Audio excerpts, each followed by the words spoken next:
तो चलिए आज समझते हैं हिंदी व्याकरण की 3 सबसे जरूरी बातें, भाषा, लिपि और व्याकरण। एक सवाल से शुरू करते हैं। हम अपने मन की बात, अपने विचार दूसरों तक पहुंचाते कैसे हैं? इसका सीधा सा जवाब है भाषा।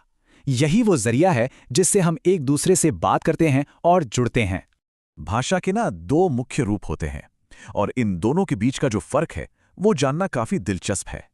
एक है मौखिक भाषा जो कुछ देर के लिए होती है और दूसरी है लिखित भाषा जो हमेशा के लिए रह जाती है। लिखित रूप इसीलिए इतना जरूरी है क्योंकि वो स्थायी होता है। इससे ज्ञान को सहेजा जा सकता है। भाषाओं की बात हो रही है तो ये जानना जरूरी है कि भारतीय संविधान में 22 भाषाओं को मान्यता दी गई है।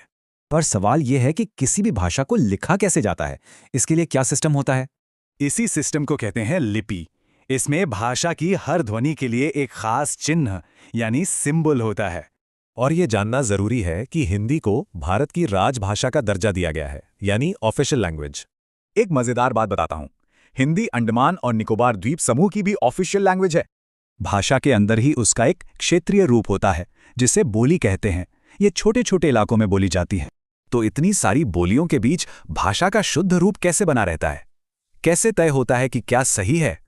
ये काम है व्याकरण का। व्याकरण हमें भाषा को शुद्ध रूप में बोलना और लिखना सिखाता है। अब देखते हैं कि व्याकरण के मुख्य अंग कौन-कौन से हैं जो इस पूरे सिस्टम को बनाते हैं। ये हैं व्याकरण के 4 मुख्य अंग: वर्ण विचार, शब्द विचार, पद विचार और वाक्य विचार।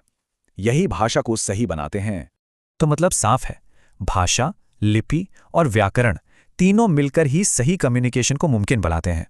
यहाँ एक सवाल सोच सकते हैं, क्या भाषा अपने नियम बदले बिना कभी बदल सकती है? Thank you for watching the video. Please like, comment, share and subscribe. Learn with Vinny. Follow for more.